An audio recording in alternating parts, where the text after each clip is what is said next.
நாளைய தமிழகமே எங்கள் தலைவரே, உங்கள் பிறந்த நாளில் வாழ்த்தி வணங்குகிறோம். இந்த மாநாட்டிற்காக எதிர்க்கட்சி தலைவரும் அதிமுகவினுடைய பொதுச் செயலாளருமான எடப்பாடி பழனிசாமி அவர்கள் என்ன தெரிவித்தார் பார்க்கலாம்.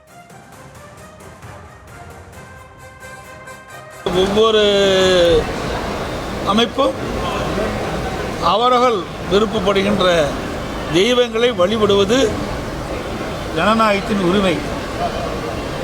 அந்த அடிப்படையில் ஜனநாயக நாட்டில் அவர்கள் விரும்புகின்ற கடவுள்களை இன்றைக்கு மாநாட்டின் மூலமாக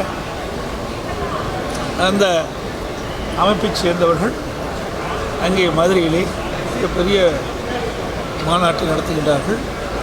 அதற்கு எங்களுடைய வாழ்த்துக்கள். ஒவ்வொரு அமைப்பும் அவர்கள் விருப்பப்படுகின்ற தெய்வங்களை வழிபடுவது ஜனநாயகத்தின் உரிமை. அந்த அடிப்படையில் ஜனநாயக நாட்டில் அவர்கள் விரும்புகின்ற கடவுள்களை இன்றைக்கு மாநாட்டின் மூலமாக அந்த அமைப்பைச் சேர்ந்தவர்கள் அங்கே மதுரையிலே மிகப்பெரிய மாநாட்டை நடத்துகின்றார்கள். அதற்கு எங்களுடைய வாழ்த்துக்கள். நாளைய தமிழகமே எங்கள் தலைவரே, உங்கள் பிறந்த நாளில் வாழ்த்தி வணங்குகிறோம்.